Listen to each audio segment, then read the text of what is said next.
Yeah, what's up, everyone? Welcome to FILMspiration, the place where filmmakers come to get inspired. My name's writer-director Edgar Ibarra, getting creeped out by someone in the bushes. Let's get down to business. Today I've got... Deer, last name Headlights. Actually my name is Bobby Francis.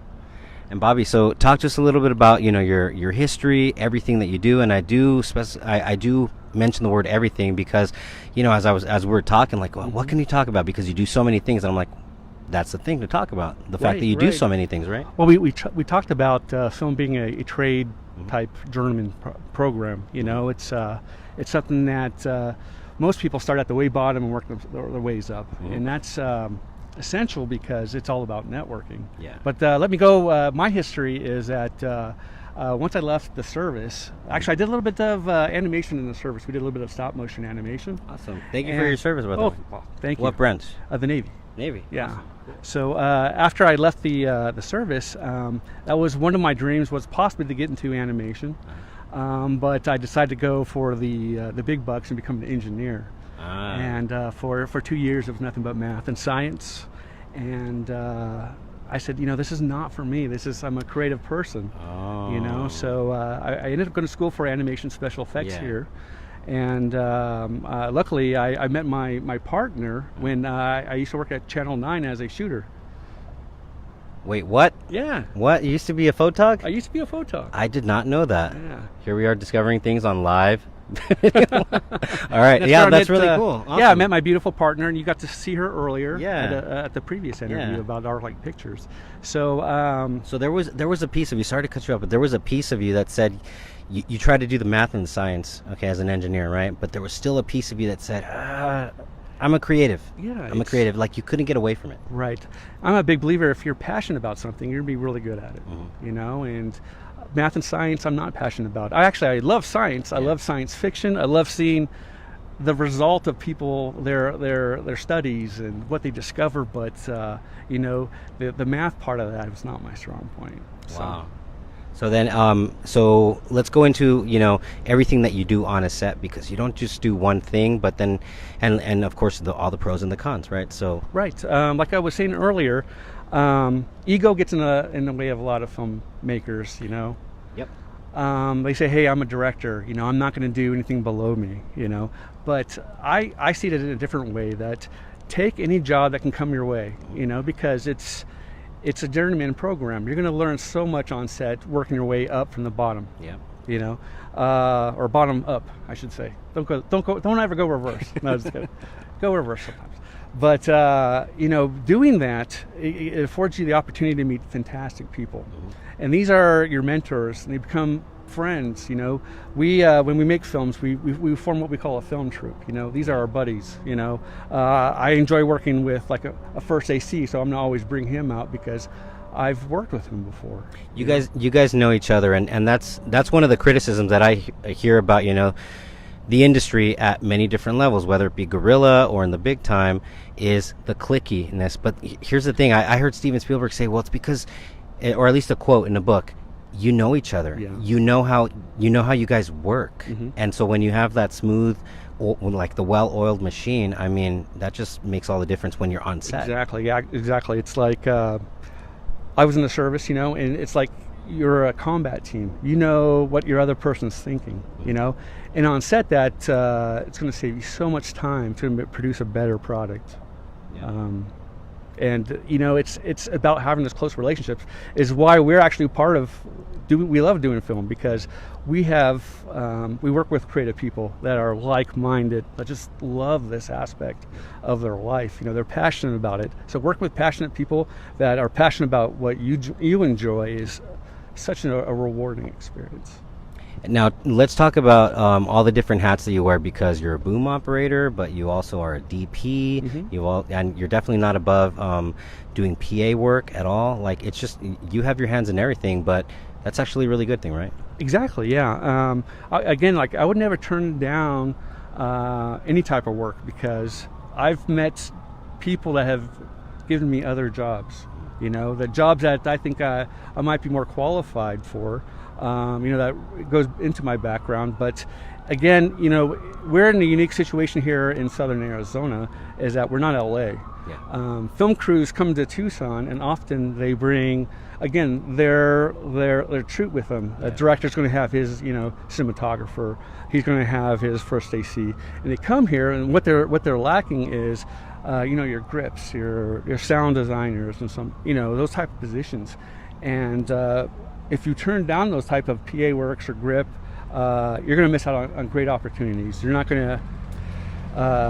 As an example, we've done several projects where LA crews have come out here. We work for them, lower end jobs, but they, at the end of the production, they'll say, "Hey, we really enjoyed working with you guys. Yeah. You're on our Rolodex." Yeah. And so, as we were discussing before off camera, you might take the lower pay gig, but it's less about that, and it's more about the fact that you're creating a relationship, or you're preserving a relationship. Exactly. Right? I mean, yeah, the pay's great, but the relationship's invaluable. Awesome.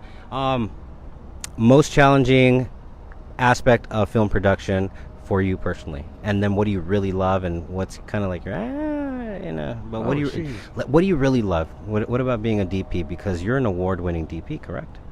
I am. Yes. I know my partner kind of covered that earlier. Yeah. But the most rewarding thing about filmmaking, again, is the experience of working with your troupe. When you finally have the end product and you sit down and you premiere it to the audience, I have to admit it's kind of scary because you're putting yourself out there. Yeah. And you're your own worst critique. Yeah. So. And that's probably the worst aspect to filmmaking for me is, that when you're sitting there in the audience, you're like, oh my gosh, I could have done that a little bit better. Yeah. But that's what makes, people who do this stuff so good at with their craft, because they always want to be better. Like it's hard for myself to call me a cinematographer, but it's something that I always strive to be. Yeah. Because if you think you're a cinematographer, that you're the best at your craft, you're not going anywhere. You always need to grow. That's true. What's funny is that I always go back to this example. It was a quote that I read from Bono. Somebody in a press conference, I believe, told Bono, "You guys are U2. You guys are the best band in the world." Mm-hmm. Bono said, "No, we're not the best." Reporter says, "How could you say that? How could you say you're not the best?" Bono says, I believe it was Bono, so don't kill me if I'm getting it wrong. No, it was U2 for sure. I believe it was Bono that said, we don't ever want to be the best, because if we're the best, we have nothing to constantly work toward and improve upon and refine and work toward. So, that's great. Yeah, I dig that. So as we were talking about also Arizona, we're always hearing about the push to get more business from LA back to Arizona, but there's a major benefit to not being a heavily unionized state, if I could say that correctly, or if that's accurate to say. What's the major benefit, the flip side that we were talking about? Wow. With actors, I don't know if I want to cover all this, but with Well, I meant more about the aspect, like let's say, for example, you're a PA, but you say, hey, I want to learn this over here, and I also want to learn that. Oh. And a lot of times, of those people in these other practices are going to be like, yeah, come on over, I'll teach you. Right. That's something that we almost have to educate the LA crews, that when they film here, no one's allowed to do someone else's job. Yeah. I don't know if you've ever experienced that. Yeah. They're like, what are you doing? And we have to tell them, hey, we're not in the state. The Southern Arizona crew we're so connected and we're so helpful that just comes natural to us. Yeah.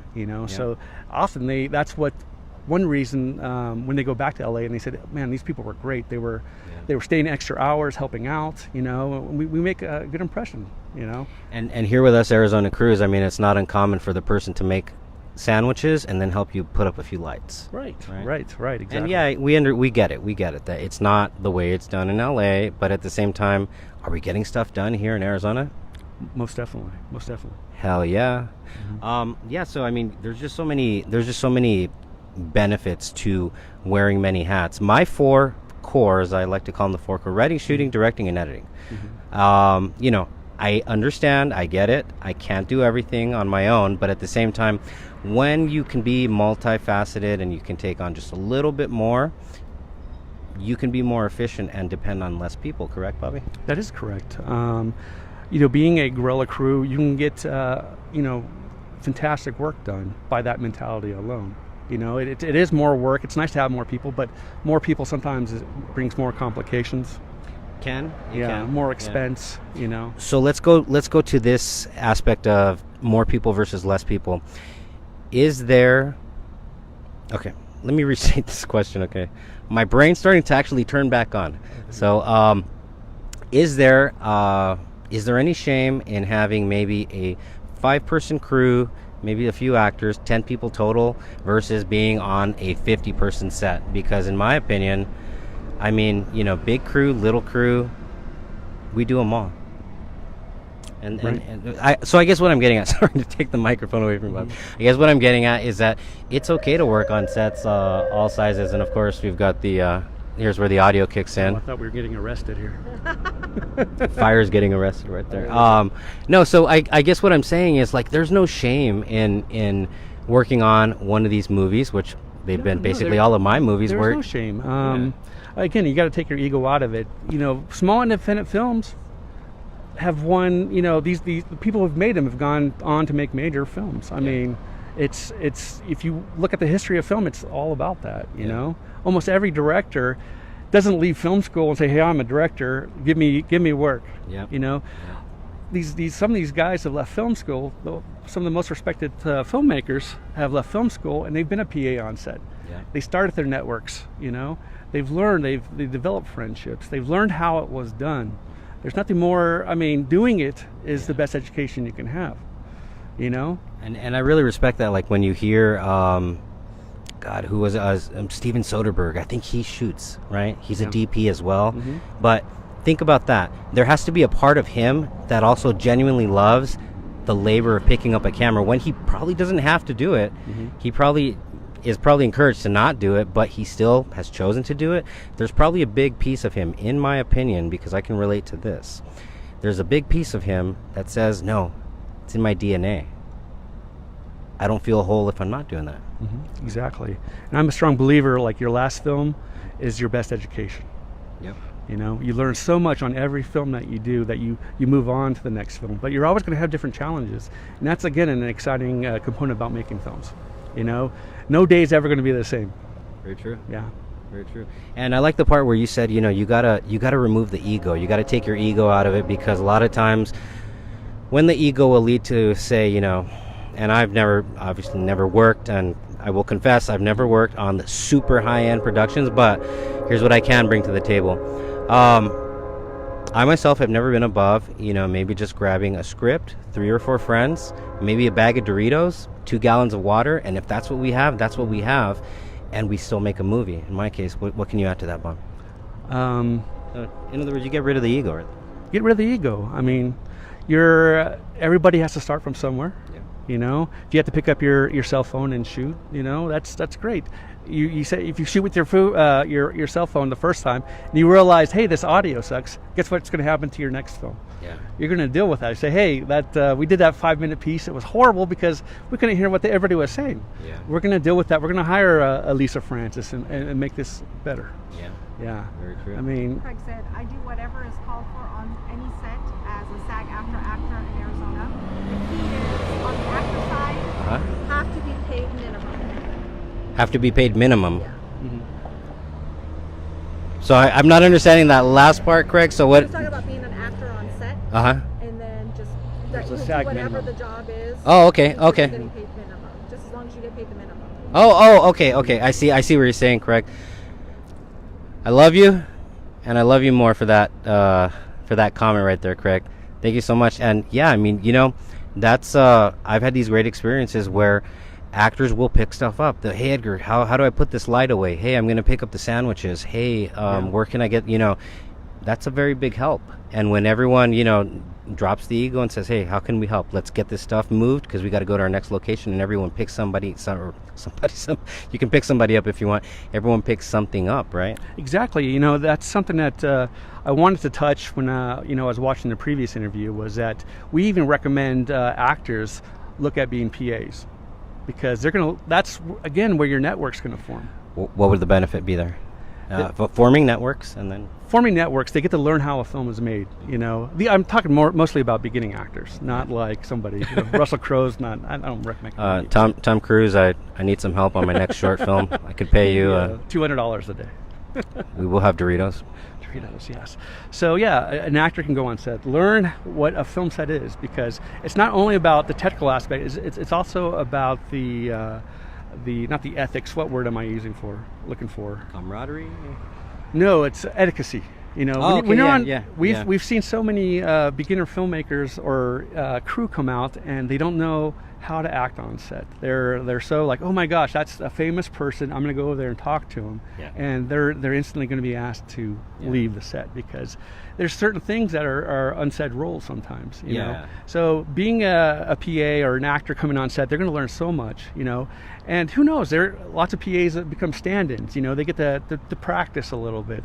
They again, they're networking. They're meeting new people. They're talking, and it's all about that here in Southern Arizona. You're if you can impress people on set with your knowledge that you've gained from what you've been doing, you're going to have